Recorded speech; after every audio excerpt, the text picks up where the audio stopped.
Sierra Sanchez. She is with the Grant Halliburton Foundation.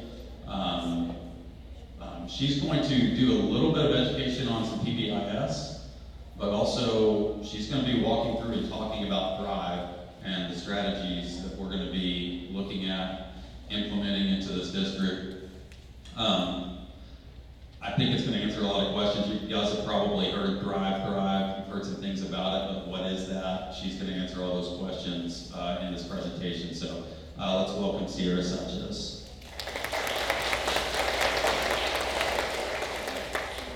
Okay, we are going to take not even maybe 7-ish minutes or so to go through this. Just because you heard a lot from Natasha, hearing about trauma and the students that really kind of struggle and maybe can even be labeled as the problem child, or maybe labeled as the kid that disrupts class or whatever it is, but kind of understanding and knowing the why behind it and looking at them not as the problem child, and kind of that idea behind, I wasn't here for a presentation, but I've seen it multiple times, but the idea behind, you're not your behaviors, but instead it is what's going on underneath, and really asking that question. So we're going to kind of go through PBIS. How many of you are familiar with PBIS? Okay, like 7, great. How many are you familiar with PBIS World, this website? Okay, like 4 of you, great. So PBIS is actually something that's kind of used pretty much around the world, but it is positive interventions, or positive behavioral interventions. And so we want to be sure that we're using those. And so when you have a problem child, or when you have someone who's disrupting class, or you have someone who's consistently acting out or unable to do their homework, or whatever it is, this is a really great resource to use. So PBISworld.com is what we're looking at here on the screen. It can be really easy when you have someone who's disrupting class to be able to say, I just need to go talk to Vince. Vince is going to fix it for me. Or let me go talk to the LPC. Or let me go talk to the school counselor, and they'll fix it. But instead, sometimes there are things that we can use within our classroom that can be really helpful. And honestly, I think that teachers are a part of the helping profession. Because you hear the kids, you understand what they're struggling with, you see them day in and day out, and you know them to a T. You can probably tell them how they're feeling before they can even identify it themselves, because that's how much you're in tune with your students. So this can be really helpful. So I'm just going to kind of run through it really quickly. So let's say that you have someone who is just completely unfocused, their attention span is like 2 seconds, and you don't really know what to do to be helpful. So there's a list of things up here that might be able to give you a starting place, a behavior. So let's say that we have unfocused, and if you click on this, then it opens up to, okay, here's what we mean by unfocused. Frequently off task, getting lost in the middle of tasks, needing frequent restating of instructions, or maybe they have a chaotic thought pattern, and they're jumping around one topic to another with no connection or transition. And so you start to see, yes, this absolutely says who my student is. That we're literally reading a list that tells me this is Bobby or Susie or whoever it is. And so if you say, yes, it is, there's a little button at the bottom saying, yes, this is my student, or no, this is not. So let's say that it is. This identifies Bobby perfectly. So then what it does is it allows you, before you start, just a few important points. So try multiple interventions. It gives you a list and a breakdown of all the interventions that have been used for someone who is unable to be focused in class.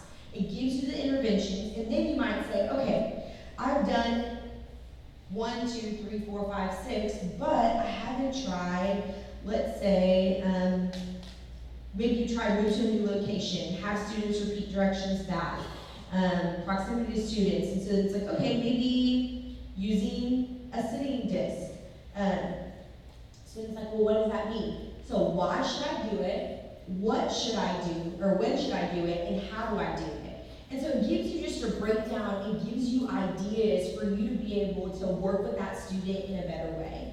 So it's just a helpful tool for you to be able to use to help your behaviors, to help your classroom, and to ultimately help your students. And so we just wanted to give that to you to start being able to use. I know that when I talk to a lot of teachers, what I hear is, I don't want to go look a million places to find, an intervention or to find an activity. I just need something that's going to be helpful, that's going to be quick, that I can use. So this is a really cool resource that I've heard a lot of great feedback on from teachers, and so hopefully it would be of use to you. Does anyone have any questions about this? Yeah? Okay. I told you it was going to be super brief. So really, why I'm here is to talk a little bit more about Thrive.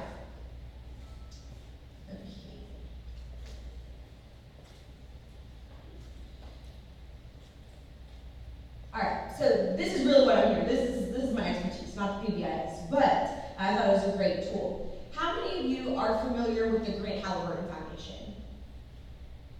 Again, 6 of you, great. Okay, so Grant Halliburton Foundation is a nonprofit that's located in Dallas, and so we were established in 2006 following the suicide death of Grant Halliburton, who we're named after. So our co-founders, Benita Halliburton and Alan Halliburton, his parents, they established the foundation for a few different reasons. They started really getting him help when he was in 8th grade. He started using self-harm, struggling with depression, and so they started to get him in therapy, and as time went on, things started to get a little bit worse, and then worse, and worse, and to the point where he was having to go to therapy, but also using drugs, getting involved in the wrong crowd, and they would tell you to this day that they had some of the best help that they could find. They were always trying to find better help for him. They were always trying to be diligent about what they could do next, how they were going to help him. They truly loved him and supported him. They really did. But what they would also tell you is that all the times that they went to the therapist, all the times that they went to inpatient units, all the times that they went to the psychiatrist, not one time were they ever told the warning signs for suicide. And so when he went to the hospital, about 30 days in the hospital, which is very uncommon for the DFW area, 10 days following that inpatient stay, he took his life. And they thought, what did we miss? How did we not see this? How did we, like his parents who loved him so much, why weren't we able to save him? We thought we knew everything. We thought we knew what to do. And what they quickly realized is that they didn't know what to do. They didn't know what to look out for. And so that is why they started the Grant Halliburton Foundation, and why our mission is to educate young people and to educate the adults that are in their lives, for them to know the symptoms of depression, to know the warning signs for suicide, and then all topics that really filter into that. So we cover a lot of different topics like bullying prevention, stress, depression, suicide, resilience, communication. We cover a lot of different topics that always feed into this one idea of we want every single child to be not only physically healthy, but also emotionally healthy and mentally healthy. That is our goal. We want people to have hope. We want them to have peace of mind, but ultimately we also want them to be connected to resources if they need that. So that's kind of our mission of Grant Halliburton. We've been actually a lot of times in Anna ISD. How many elementary school personnel do we have here? Okay. How many middle school do we have? Okay. High school? Anything else that I didn't say? Okay. So it's kind of a spread, and we've been in all of them. We've been in all the elementary schools, all the the one middle school, and the high school. And so we love Anna ISD and the things that y'all are doing here. We honestly think that y'all are way ahead of a lot of districts in the ways that y'all think. You're innovative, and even just your mental health, like having LPCs on campus to provide therapy. We just think it's so huge and amazing, and we're excited to continue to partner with Anna ISD, which kind of comes in to Thrive, the Thrive strategy. Now, let me kind of explain what the Thrive strategy is and why we got here. While we love doing presentations, we love going into the schools and teaching these teens and teaching the little kindergartners like all about respect. We love doing those things. What we have found though is that that is just one piece of the puzzle. That we can't just go in and do one presentation and everything be changed. Instead, what we have to do is we really have to infuse this into the everyday life of the student. That's how you create change. That's how you create culture within the school and in the community around mental health. So we love doing Suicide Prevention Week. We love doing, Mental Health Awareness Month. We love those things, and we still will be doing those things throughout the community, throughout the DFW area. But this is kind of a new project that we've taken on, and we're using Anna ISD as one of our big pilots. So we originally started it last year with Parish Episcopal School, which is in Dallas, or kind of Addison, Dallas area. We started on a really small scale, and it's been doing great, and so we thought we want to go into a little bit of a larger system, in a public school system, and your staff here at ISD, your superintendent, who I love, Mr. Como, he has just been really great in saying, we want to partner with y'all. So that's how we kind of came to this idea of, we can't just do it once a month, we can't just do it once a semester, or even once a year. We don't want to just check the box. We want to actually change culture around mental health. So that is where the Thrive strategy was born, is that we want to build a comprehensive strategy for mental, social, emotional health in schools. Kind of our tagline and understanding behind Thrive is infusing mental health into the academic culture. We don't want it to be mental health in education. We want mental health becoming a part of education. Because every student sitting in the history class, in the English class, in the reading class, they have mental health, they have stress, they have things that are going on. And does it absolutely affect their learning skills, their focus? Yes. Research has proven time and time again that when someone is emotionally and mentally healthy, they become better students. Because they're able to deal and cope with the things that are going on in their lives. But ultimately, they also just like coming to school. They have a better time, they feel happier. So that's what the Thrive strategy is all about. So what does it actually mean to thrive, right? That's kind of an obsolete word a little bit. We don't hear that often unless we're talking about like growing something such as a garden or whatever, but we actually want these students to thrive. We want them to just like, wow, there's something going on there that's different than what we see in other students. And so what it means to thrive, to grow vigorously, flourish, to progress toward or realize a goal despite or because of circumstances. And I love this quote because I think it's just so funny and it pertains to students in general. It's by Maya Angelou, and it says, "My mission in life is not merely to survive, but to thrive, and to do so with some passion, some compassion, some humor, and some style." That's what we want for these students. We want them to feel like it's fun. We want them to feel like it's cool. And so we've really been diligent to partner specifically with Vince and all of his staff and all the administration and curriculum and all these people to say we want this to be something that is special for Anna, but we also want to make sure that the students are happy, that the teachers are happy, that the administration is happy. This is not just for the students. This is also for the staff. And we want to make sure that we're taken care of. Because when you're taken care of, your classroom is thriving as well. So, really our purpose here in the whole comprehensive strategy is we want to develop a holistic strategy that elevates the commitment to mental, social, and emotional health in local educational environments. Now that word commitment, I want to just focus on that for a second. In today's culture and society, we are seeing that people are talking a lot more about mental health, right? Like, we have celebrities talking about it. We have, people coming up with different awareness campaigns. We have people talking about it on stage. You have like Lady Gaga, who's, consistently, when she accepts an award, she always talks about mental health. So we see it being talked about more. You see famous songs being written about suicide prevention. So we know that people are talking about it. We can't just talk about it, though. We have to actually make a commitment to make a change. That's really where this is going to start. So we want that commitment. And we also want to establish measurable goals and identify opportunities for future improvement and expansion. Here's the thing, this is not just a week process or a year process. This is going to take a lot of time, 3 to 5 years maybe. That's how you change culture. We have been really working hard for the last 8 to 9 months to plan out everything. What we don't want, because this is the feedback that we've gotten from teachers, is I don't want to just be thrown something 2 weeks before school starts and told that I need to do it. That's unhelpful, it doesn't work, I'm not bought in, I have so many questions, why are we doing this? So that's why we wanted to come and talk about Thrive, because we want to open the floor. After I'm done, I am going to open the floor for questions for you to say, what about this? How about this? I have a question about this. How are we going to do this? We want to have those conversations.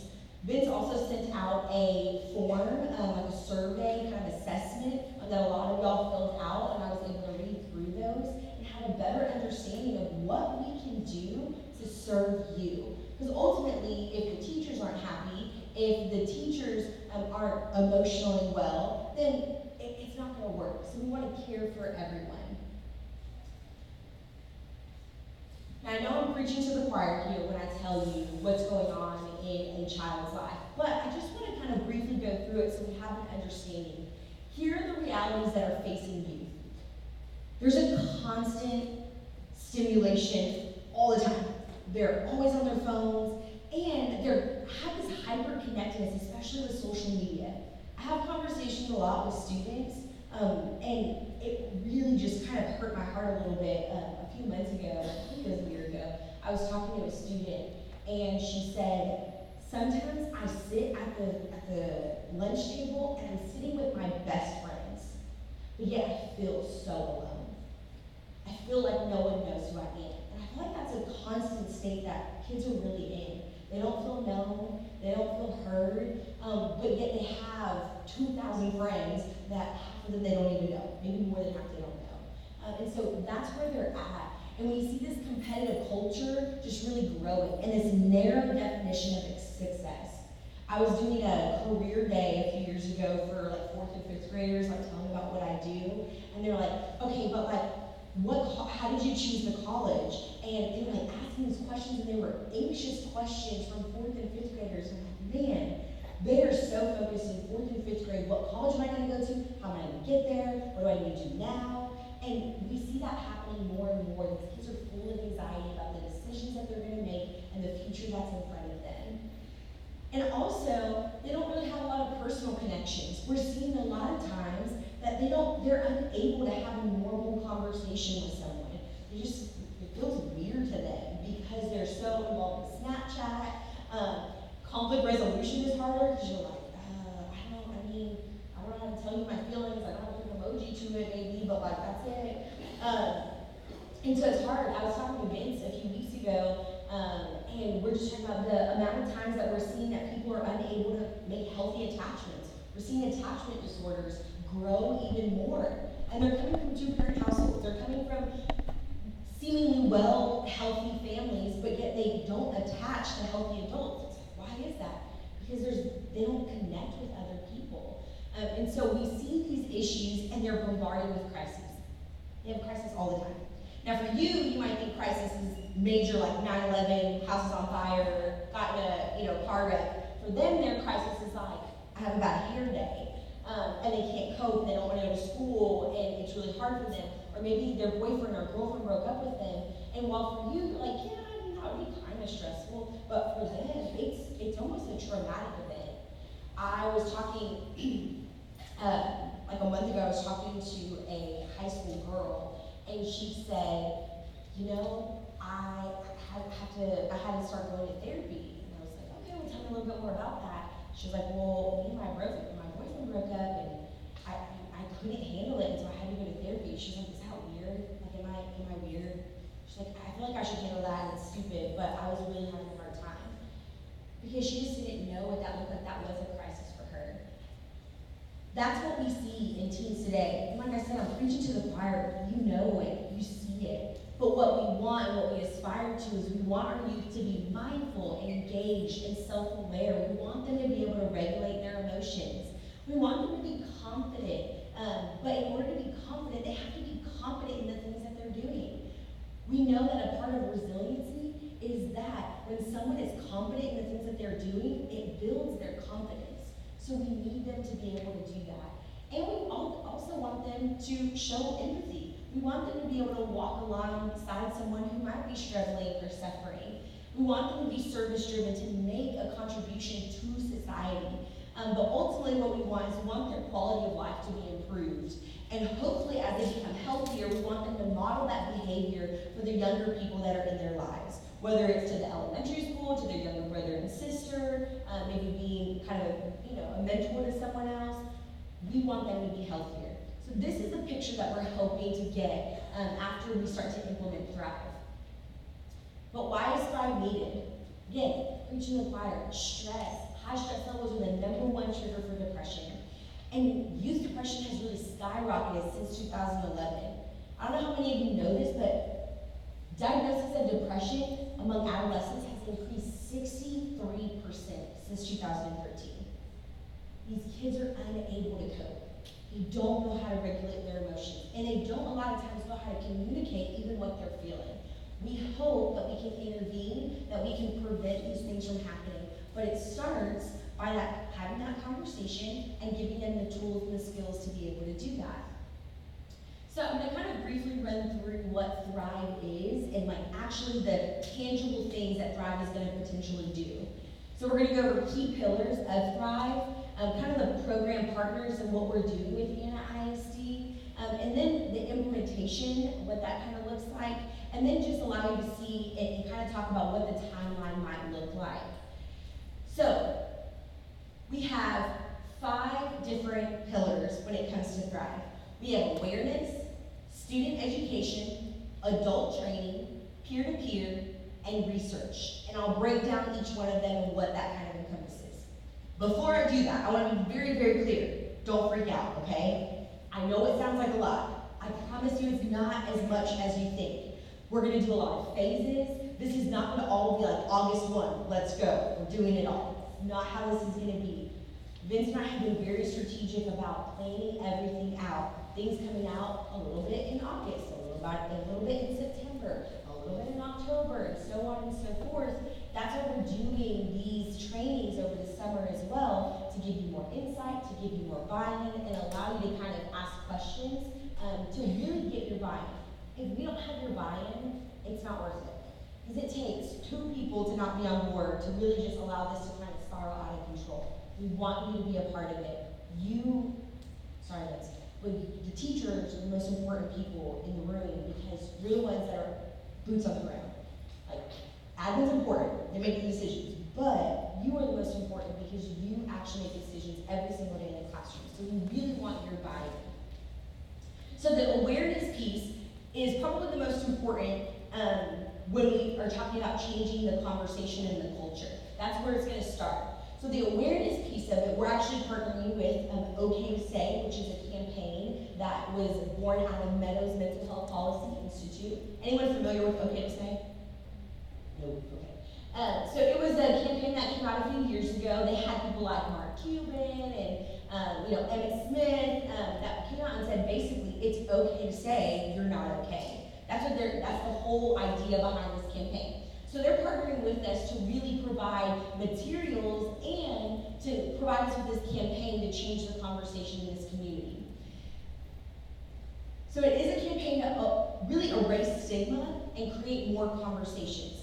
Our hope is that this Thrive strategy would be the conversation around the entire community. It's not just the school district. So we are being diligent to partner with Anna ISD Communications Department to make sure that we're having conversations with, like the mayor. We're having conversations with the fire department and the police department and the realtor that's down the street. We want everyone to be involved because this is going to be a community effort. You don't change the culture by just changing the school system.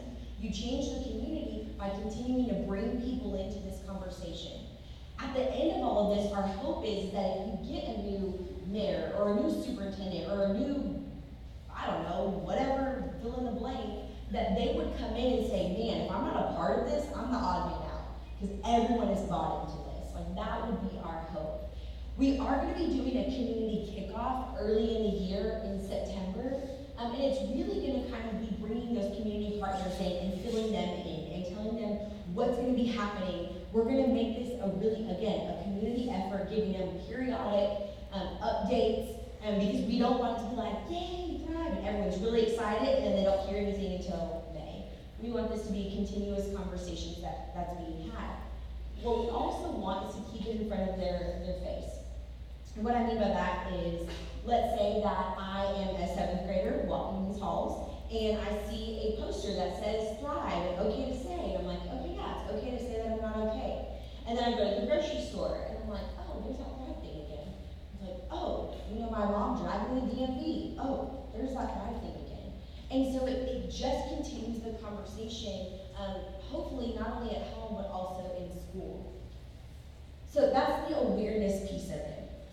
The student education is not going to be much different than we've already been doing. So we've been going to different schools, doing programs and presentations for the students. So that's not going to change. However, we're going to also add in, and it's going to be very specific to the campus. For instance, one campus might say, we're really struggling over here with, I don't know, like domestic violence. I'm not saying Anna is, but this is just an example. This elementary school, we're seeing a lot of domestic violence in the parents. It's like, okay, we probably need to talk more about healthy relationships over here. There's some issues there.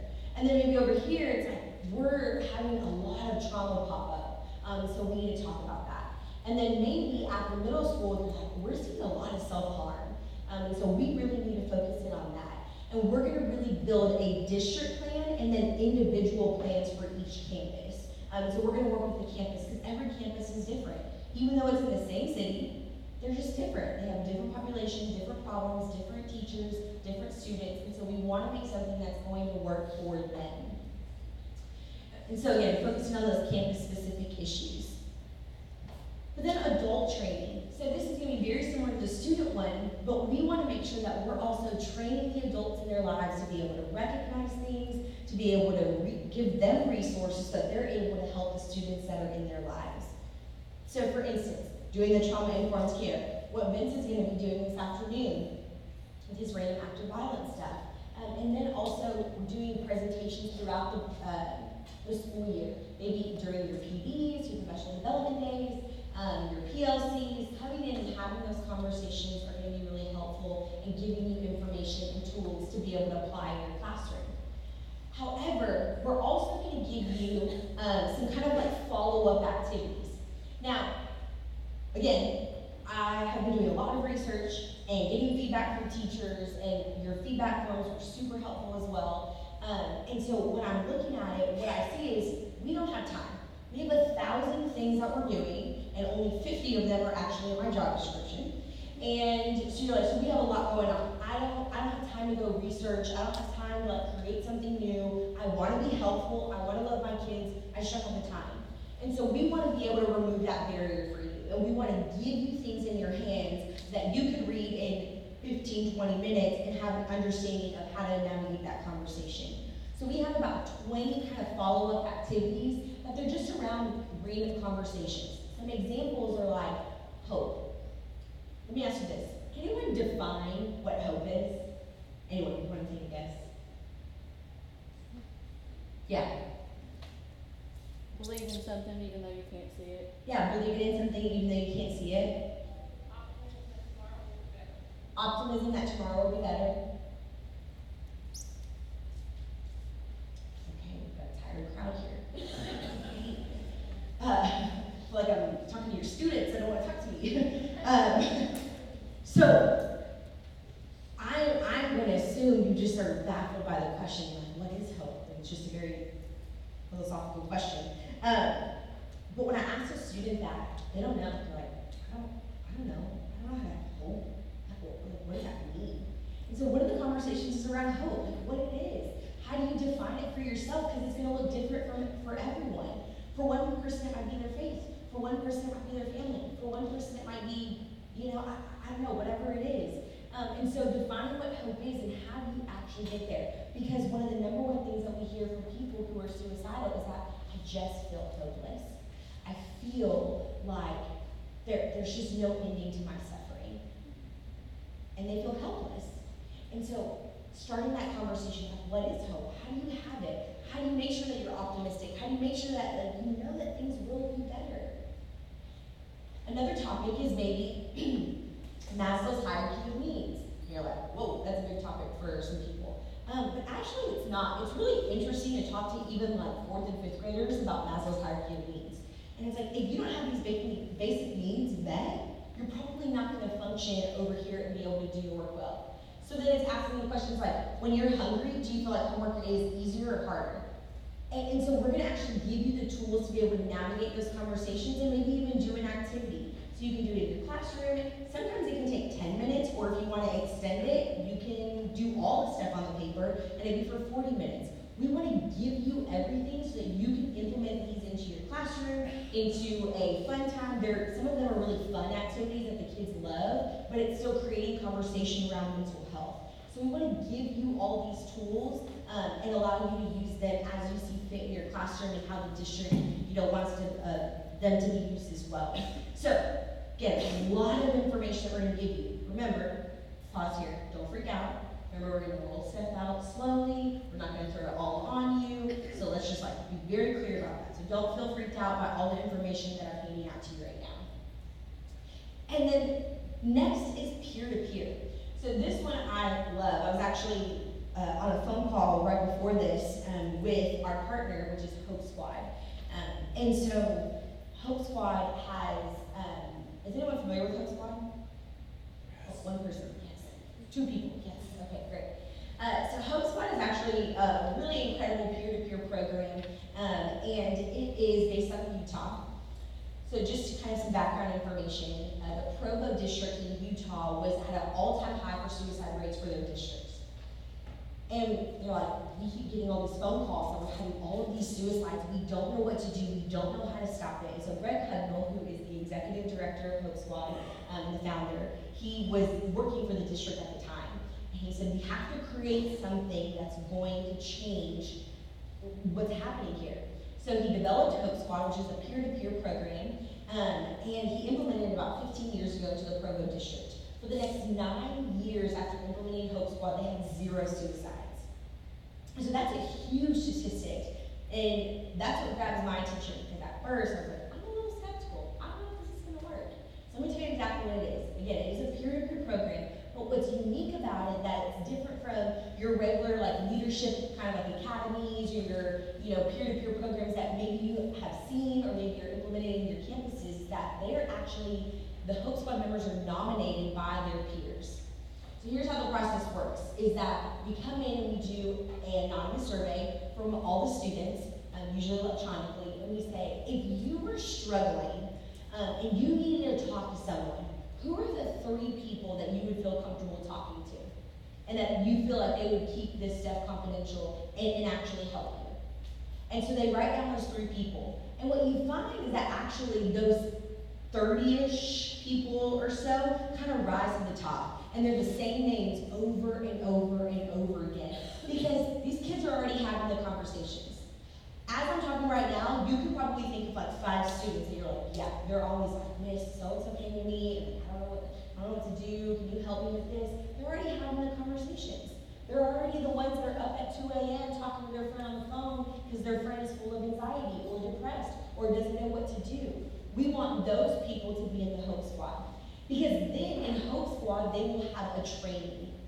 They will meet once a week, twice a week, whatever the advisor decides on, and they will meet with them. Everything is created for you. Again, we want to give you information, not make you go create it yourself. There's prezzies, there's a curriculum book, there's everything that will be handed to you, and you just go through it with the students, and you learn a lot of different topics of information. They learn skills. But what they're ultimately learning is, how do I go and engage with people who might be struggling?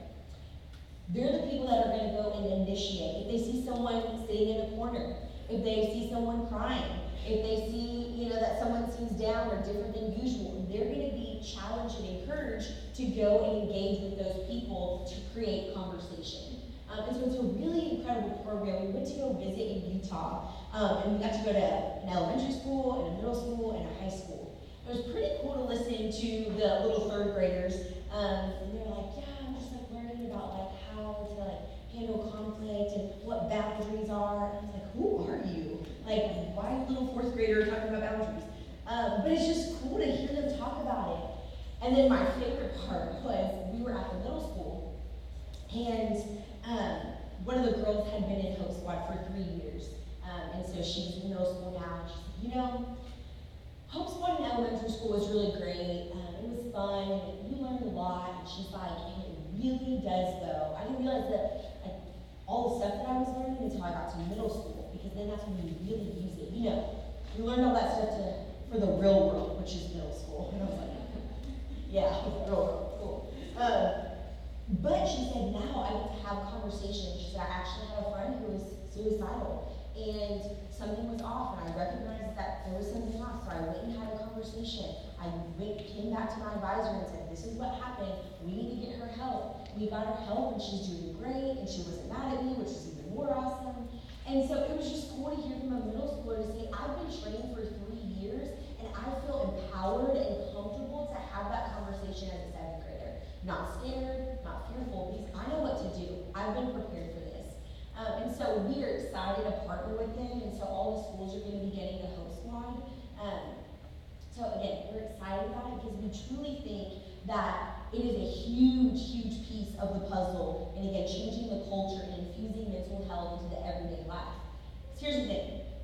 We can talk about it, we can change the conversation in the community, we can educate the students on the information that they need to be educated on. We can even train the adults. How do you handle this? What do you do? Here's specifically, step by step, what you need to do. We can do all of that. But if there's not buy-in from their friends, it's not happening. It's just not. Let's be honest here. When someone is struggling, who's the first person they go to? Their friends, right? They usually don't go to the parents. Sometimes they do, but most of the time, it's their friends. When their friends are saying, it's okay to talk to the counselor, or it's okay to go talk to the advisor for Hope Squad. They're cool people, I promise. Like they're gonna handle it, they're gonna be great, they're not gonna freak out, like I promise. It just gives another dynamic. It changes the game for that student because now they feel safe. Their friend is approving for them to go and seek help. One of the #1 things that I hear from students about why they don't seek help or tell anybody about what's going on is because they don't want to lose their friends. Like, I don't want them to think I'm weird, or I don't want them to think that it's like a burden to be my friend, so I'd rather just not say anything. Those peer relationships are really important to them. So when you have buy-in from their friends, they're more willing to get help. So the peer-to-peer is going to be really crucial in the grand scheme of things. And then lastly is research. And so we're partnering with UTD Center for Brain Health, and we love them because one, their whole mission is research. But we partner with them because they are actually going to take data from Anna ISD. So we're partnering with your data department here at Anna ISD to look at test scores and incident reports and discipline referrals. And we have partnered with Meadows Mental Health Policy Institute, and one of their staff members has actually implemented something very similar to Thrive down in Houston, the Pasadena area, Pasadena ISD. And in 5 years of implementing a program similar to this, what they found was that in 5 years, the referral rates went down to 47%. Like, let's just think about that for a second. 47% the referrals went down. How much more time would your principals, your administration, your system principals, even class time, if students actually weren't writing them up or sending them to the office? I think about how much time you spend doing that, and that would change. I'm assuming you're a principal? No, she's like, yeah. So this is, again, going to be helpful in the long run. And so we want to be able to prove that and say that this is changing. So we're going to look at kind of those standalone metrics, those data points that we need from the district. However, that's just one piece of the research. The other piece of the research is that we want to make sure that students actually feel better. Have any of y'all heard of the science of happiness? Okay, 2 people, great. So the science of happiness, easy breakdown is people don't know how to be happy. So there's large universities now that actually have freshman courses called the science of happiness, or how to be happy. And those classes are filling up. They're one of the first classes to be filled up. What does that tell us? They don't know how to be happy. They don't know how to look at their lives and say, I am happy. That's a problem. An 18-year-old who's going to college, who, maybe has some things going on in their lives, but they don't understand the basic emotion of happiness. And that's because a lot of times they don't know how to deal with adversity. They have never become resilient. They've never learned the coping skills. They've never learned techniques to help them get through anything. they don't know what hope or happiness is. So we want to be able to self-report. So we're going to kind of use some metrics. We're, again, partnering with UTD Center for Brain Health for getting certain metrics around self-reporting. So do they feel better? Is their physical health better? Is their mental health better? Are they happy? Are they not happy? But not only are we going to look at the self-reporting for the students, we also want to do self-reporting for the teachers. Because at the end of the day, if we get 6 months in and every teacher's like, this sucks, and it's causing me more stress, and honestly, like, I hate it, that's important for us to know. Because we don't want you to hate it. That means we need to shift some stuff. We need to change some things. We need to make some edits in order to make sure that we're taking care of the teachers, the administration, and the students. So that's going to be a really big piece of this as well. Again, a lot of components, but ultimately this is not a week project, not a year project. This is multiple years that we're going to be implementing this. And I know some of you might be thinking, yeah, we tried that, like we've done this program for X amount of years, haven't really done anything. We want to be sure that we are having not only y'all's buy-in, but we also have our buy-in. We have our support. We actually hired someone, her name is Amy Poole, if anyone's familiar with Region 10, that's where she's coming from. And she is going to be our Thrive Strategy Manager. She is the person that's going to be fully devoted and dedicated to Anna ISD and the Thrive program as we implement it this next year and so on and so forth. She will be that main person that her whole job is to care for you, to care for the Thrive strategy. It's not just something we're throwing and saying figure it out, it's a one-size-fits-all, and it's not. It's going to be very fluid as we continue to work out all the kinks. And you're also kind of our guinea pigs, you're our pilot, so you get to help us shape it to make it better and to also make it so that we can replicate it in other districts later on down the road. So, it's really exciting times because you all get to be on the forefront of that. So just to kind of break down a little bit about the partners, I know I briefly mentioned them in kind of the key pillars, but I want you to know who they are. So one, Grant Halliburton Foundation, which is us, UTD Center for Brain Health, OK to Say, Meadows Mental Health Policy Institute, and Hope Squad. So just to reiterate, OK to Say is a campaign under Meadows Mental Health Policy Institute. So you might see us kind of talk about those interchangeably, but that is the same one unit, but OK to Say is their campaign. It has a separate team. So we, as Grant Halliburton, are promising to be a part of the planning, the programs, and the primary contact, providing, again, the programs for adults and for students, and helping partner to find other people to come in and provide trainings as well. For instance, Vince said, we really want to focus in on trauma-informed care. We have a partnership with Natasha Stewart. She speaks at a lot of our stuff. She's one of our trusted people that we have, and so we brought her in by using our relationship with her in order to come in and train you. So that's what we're also going to be doing. We, Grant Halliburton, are not the knower of all things. We don't know everything, and we're also really big about not reinventing the wheel. We want to partner. We want to collaborate. And so we're going to bring different people in order to best serve you, your student body, and ultimately your community. Like I said, the Center for Brain Health, they're really going to focus in on that research. That's going to be their major piece. They also have a lot of programming that they're growing, developing, and already implementing into schools. And so as time goes on, we're really going to talk about that as well. Right now, we have to make sure that we allow these students to regulate their emotions and cope with the things that are going on. But once they kind of get past that, how do they make their brain smart is kind of their theme at UTD Center for Brain Health. And so then we're going to start talking about what that looks like in year 2, 3, 4, and 5, and so on. And then also they have a lot of curriculum that they're already using that we're partnering with them to hopefully, again, bring to Anna ISD later on down the road. OK to Say, as I said, it is the awareness, the information, and conversation. We ultimately, again, want to change the way that we think and talk about mental health. And that starts with information, it starts with knowledge, because knowledge is power. Meadows Mental Health Policy Institute, they're really a part of the planning as well. We have a great partnership with them. They do a lot of consulting all across the state of Texas. And so they're helping us with that and our partners in that as we continue to grow the Thrive strategy.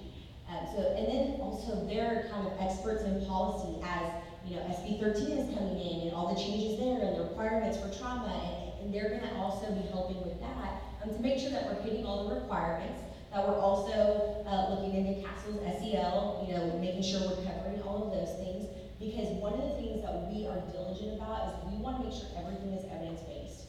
We wanna be able to point back and say, here's where we found it, here's why it works, here's the research behind it. That is important to us because we know it's important to you. It's also important to the parents and the students. If we cannot say we can replicate it, then we don't want to use it. And then lastly, like I said, Hope Squad. And so they really like to train, build, and change the culture around mental health. So we're really excited about these partnerships and everything that they're going to be doing to help us really change the culture in Anna ISD. So we are going to talk a little bit about implementing Thrive. So there are so many baby steps. As you can see, they're like little dots. I don't know if you can see here. There's little dots. All those dots, you don't have to really worry about because our team and Vince and curriculum and all the counselors and everyone, we're going to worry about those little details, and we will give you kind of your to-do list. It might be come to a training. So that's what you have to do, is sign up for a training over the summer. So we're going to be communicating what it is that we need from you, when we need it from you, again, in a timely fashion. We're not going to tell you, by the way, Tuesday you need to be there. We're going to always try to be ahead of schedule and let you know what our expectation is, what we might need, and what might be helpful as we go along in this process. But ultimately, it goes back to uniting. We have to unite everyone together from the top down. Again, as I said, you are some of the most important people in this district because you are the people, boots on the ground, and we want to make sure we have your buy-in. And we've had a lot of conversations, I would say probably 10 to 12 conversations with administration and curriculum and all these people because they have a lot of questions, as they should, because they want to make sure that they're bringing in the right things. They want to make sure that they know what they're getting themselves into, and they want to make sure that kind of we are who we say we are, and that we're going to be helpful in this whole process. So administration has done a really great job of asking the right questions so that we can build a program that's going to be helpful for each individual school, and that ultimately we can build a big strategy, the Thrive strategy for the district as a whole. The next thing that we're going to do, and so we've already started this process, is identify. So we're going to conduct a needs assessment, kind of exploring existing programs. I'm not allowed to use this word, but I'm going to use it anyway. It's kind of like an audit, but like, don't tell me I said that because I get in trouble when I use that word, because audit's apparently a bad word. No one likes to be audited. But that's kind of what it is. You're like looking at everything. I'm sure you're familiar with like the start, stop, keep model. It's very similar. What should we start doing? What should we stop doing? What should we keep doing? Maybe make some edits to it, or maybe it's great the way that it is.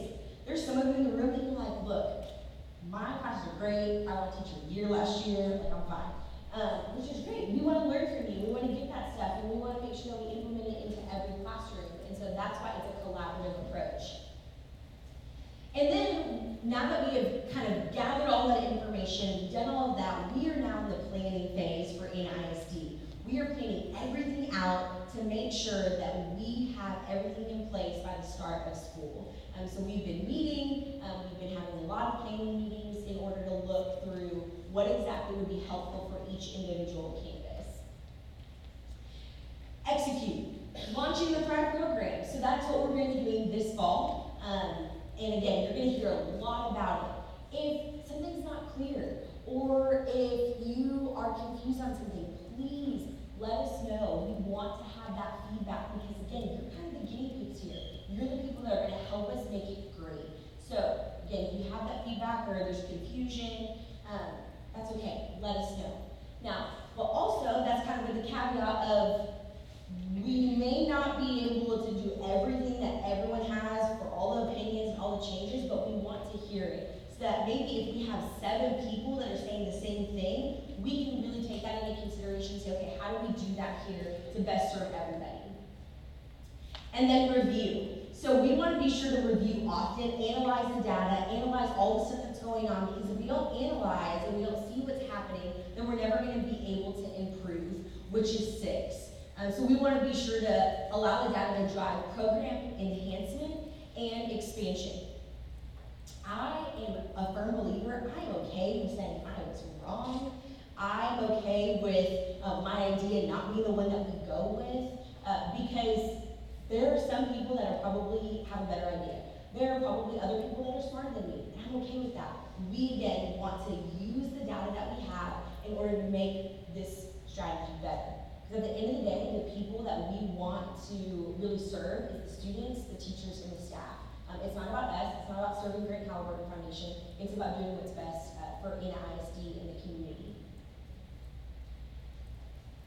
So the timeline, our hope is that every single month you'll kind of have a to-do list. We don't want to put it yet because we don't want people to be like, wait, we're supposed to do what? But in September, in October, or November, so we'll kind of have this to-do list of what we're actually going to have in place, and we'll kind of have everything set out. So we're in the process of finalizing that, what each month will look like, what, when we'll be on campus to do, our suicide prevention, or our bullying, our resilience, or, healthy conversations, or healthy relationships. We'll kind of have all of that, so you'll have a roadmap of what that looks like. But again, our partnerships, so school commitment, commitment from the top down. I've said a lot of this, but I want to reiterate. We want to provide, or we need y'all to provide informal data and designate days and times for programming, which you've done. And what we're also going to do is designate key points of contact. And so know that if you have an interest in this, if you're like, yes, this is my jam, I've always wanted to do that, come talk to Nick, or me, or whoever. Because we want people who are passionate about what we're doing. We want people who understand the education system way better than I do. So we want your help. We want you to be involved if that's what you want to do. So come find us so that we can hopefully find a role for you kind of in the larger scale of the Thrive strategy.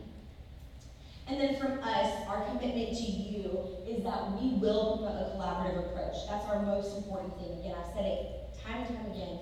It is not just about us and what we want. It is about Anna ISD and the community.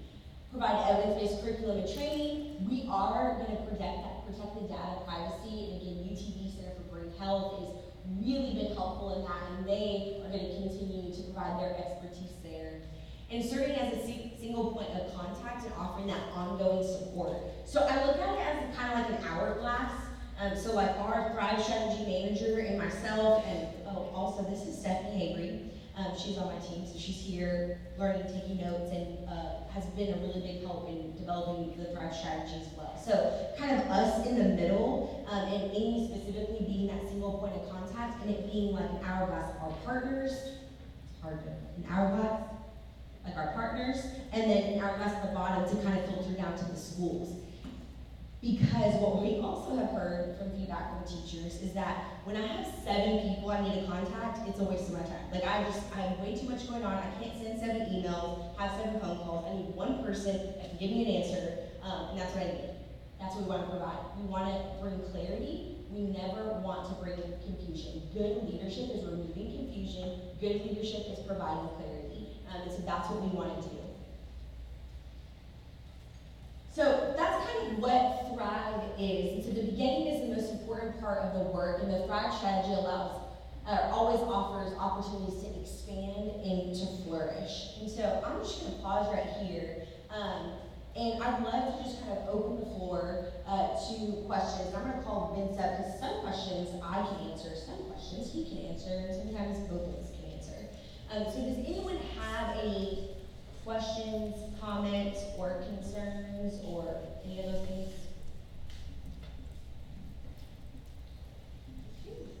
Oh, yeah.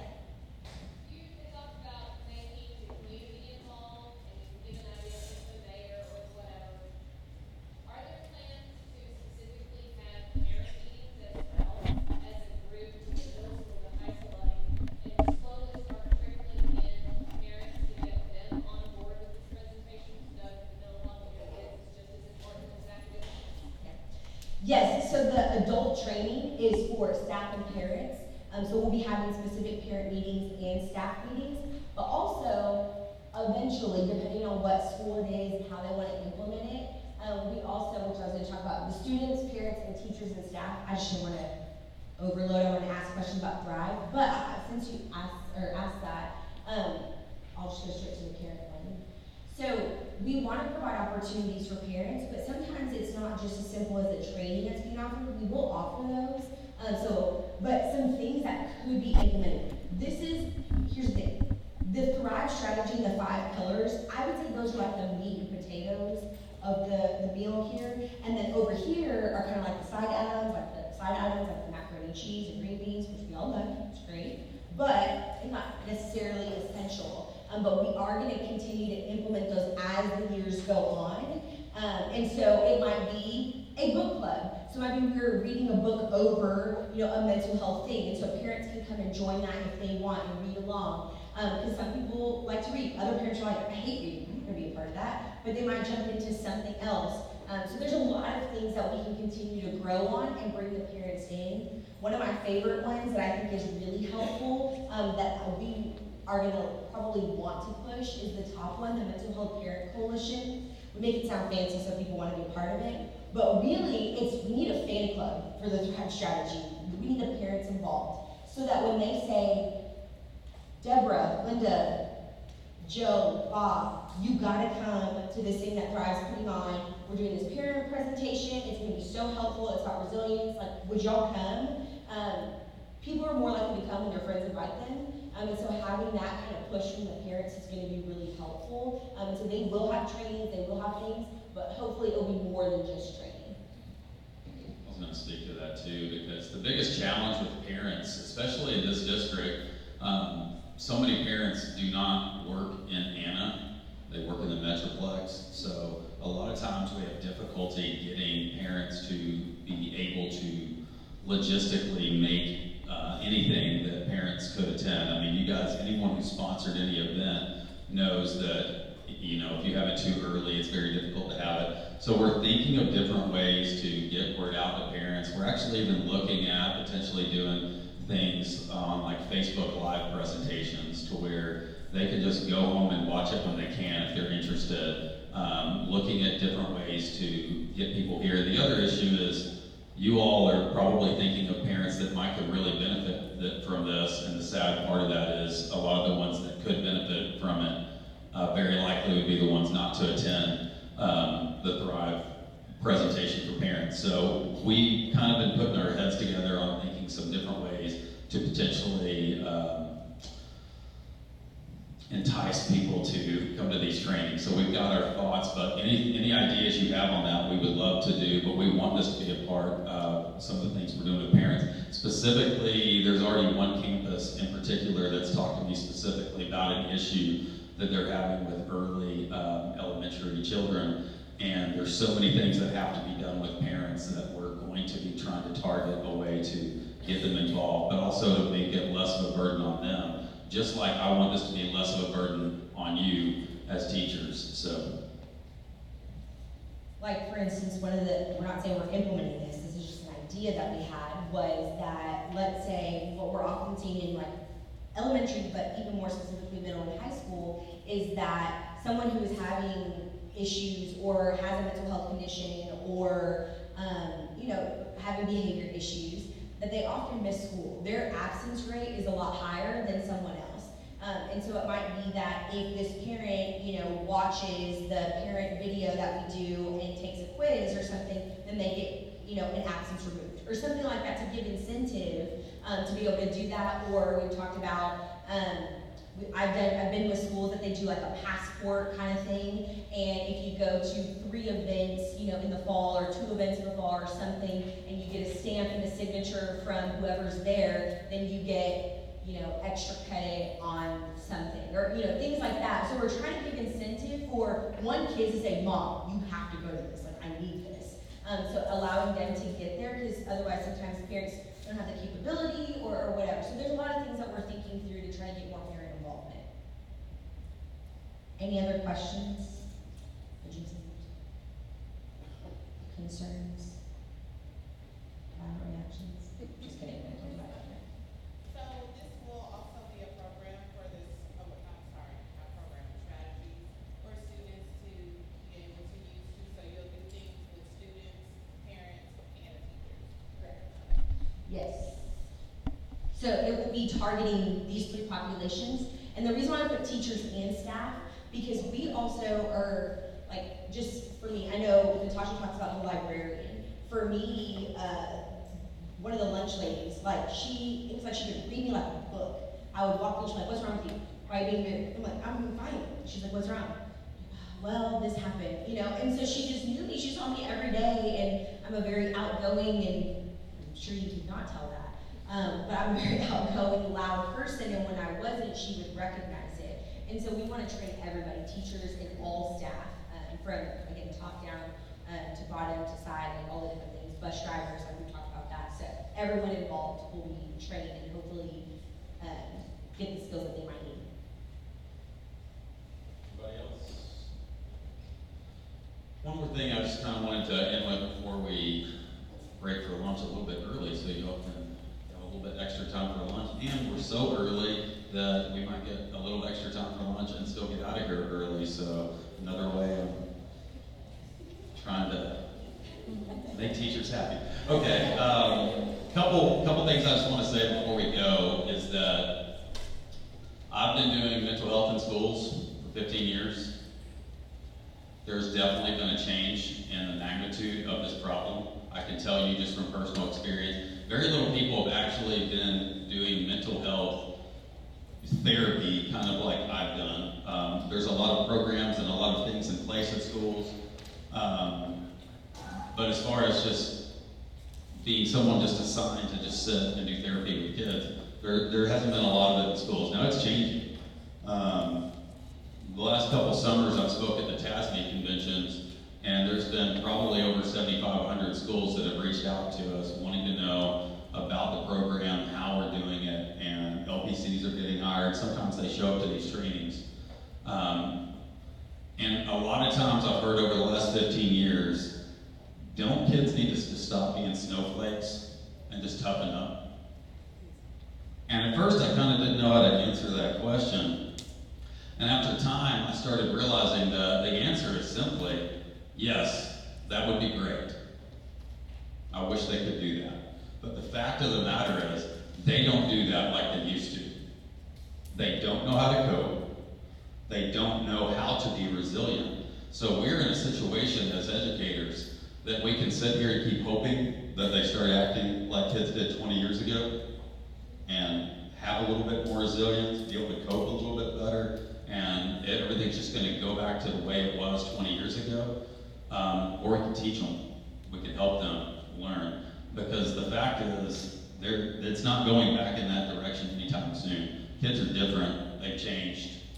And we have to look at doing some things differently as a school district. And a lot of times I hear people say, the other thing I hear them say is, isn't kind of mental health and mental illness kind of overblown? Isn't that media overblown and everything else? My answer to that is just two things. Number one, how many school shootings have we seen in the last 20 years? Like, what other evidence do we need that there is a problem that needs to be addressed, right? Also, over the last 8 years, suicide has risen 175% in teenagers. That, and every school shooting I see hits me at my core. Every single time anything like that I even hear of, I think, what are we doing at Anna? So for me, if you feel that way, like, shouldn't they just toughen up, or isn't this kind of an overblown issue? Just ask yourself, are you okay with somebody at Anna ISD doing one of those two things? And thinking, did we do anything to try to stop it? Because that is, my mission is to make sure that the kids are safe. And Anna ISD is seemingly a pretty safe city. But safe cities get targeted all the time. If you look at just about every school shooting that's happened, you're looking at nice towns that seemingly have a very good setup and should be safe. But I'm going to talk a little bit more this afternoon about how to recognize kids, how you can get them help, what you all need to be looking at. We're going to look at behavioral profiles of students. I'm going to teach you some different things that you can be looking at using some innovative strategies. Some of it's been right under your fingertips the whole time, and I'm going to walk you through some of it. I've had some teachers that have talked to me about that they've started using some strategies like this, and they love teaching again. And they went through a period of just not enjoying it. And really what it comes down to, after kids started changing and being different, unconventional learners, conventional strategies weren't working the same. And teachers just weren't enjoying the classroom anymore, which literally makes me sad. Because I want y'all to love working here. And I want you to love working with the kids. And this program, or a strategy I should say, I don't want it to be more work. If you want more involvement in it, I want to help you with it. But more than anything, I want you to get support. This strategy, I should say, there's a lot of schools that want to do this. And in fact, since we're piloting this in our school, we're actually able to implement this with very little to no cost to Anna ISD. There are other schools that are wanting to follow suit in the next couple of years that are willing to pay tens of thousands of dollars to bring in this program, and we're largely getting it for little to nothing. And the other part of it is, a big component of this is going to be support for teachers. If you don't understand how to help meet the needs of some of our emotional or behavioral kids, we are going to have them help with behavioral, practical solutions that work in the classroom, some of them outside the box, some of them stuff that is very on the cutting edge, things that maybe didn't even work, or maybe we wouldn't have tried 5 years ago. So part of it is giving you practical solutions that can help you. That's what this is about. I was on last thing I'm gonna let y'all go, I was on a panel about safety in schools this summer at the TASB convention. And at the panel, they were asking all of us, they had law enforcement up there, they had all kinds of people related to safety. And they asked me, why does mental health need to be a part of your safety program? And my answer was this. It's because every single one of us was a little kid. You remember you're running around playing, enjoying yourself, and it never fails, we slip, fall, skin our knee. We come running to mama. What does mama do? She kisses it, makes it better, or if it's real bad, she goes, gets a Band-Aid, maybe a little ointment, puts it on there, doctors your knee up real good, and you run off and you're happy, right? And over the years, they kind of move on, and after a while, you fall down, you scrape your knee, and your mom has already taught you how to deal with that physical hurt. So you go, you get your own Band-Aid, you doctor that up. The reason why mental health is needed in schools is most of us know how to deal with our physical hurts. The issue is, even the adults sitting in this room, a lot of us aren't that good at dealing with our own anxieties, our stresses, our depression, our hurts emotionally. Adults just aren't as well equipped and not taught growing up. We need people specifically here to help those kids, to be trying to help them with their emotional hurts. This is why kids cut themselves. They actually will cut themselves because they can doctor that physical hurt. It's something that they can take care of. They can't take care of what's going on, and they do not know how to cope.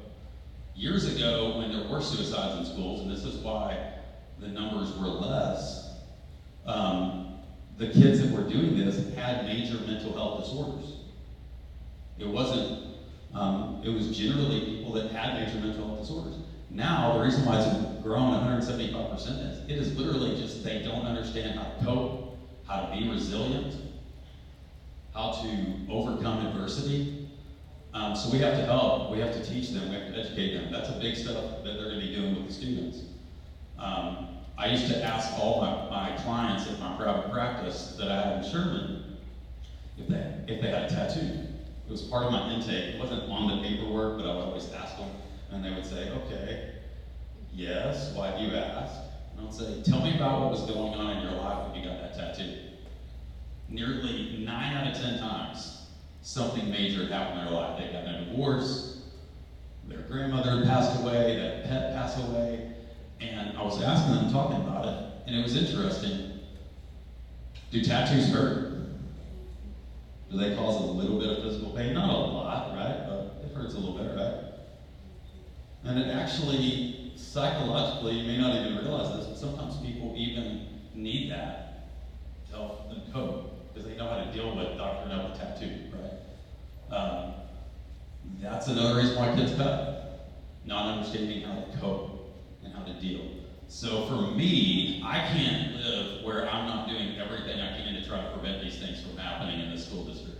So this is about helping you be more aware of what you can do to help kids that are struggling. There's actually a new study that infants do not visually recognize their parents' faces at the same rate as they did 10 years ago.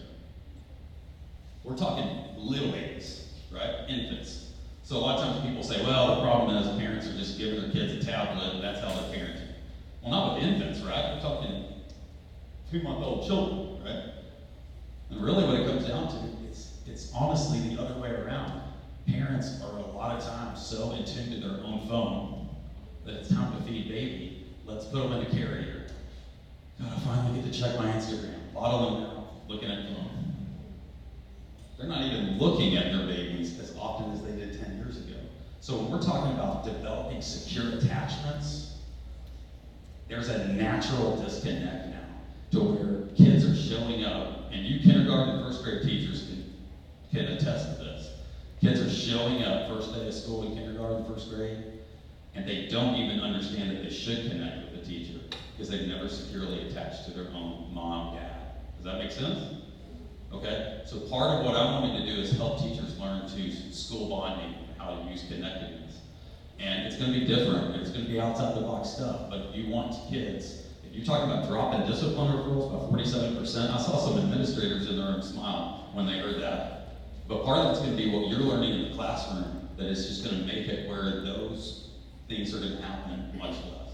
So this isn't, if you're just totally uninterested in this at all, then we're at least going to bring you some support. But if you want to get involved more, let me know, because there's going to be so many different things that you can be doing in your class. And it may just be where we just offer, I'm having a kid, I don't know what to do about it, and Halliburton may come in and just meet with an individual teacher and say, hey, here's some things that I think might help with this child. We want to give that kind of support.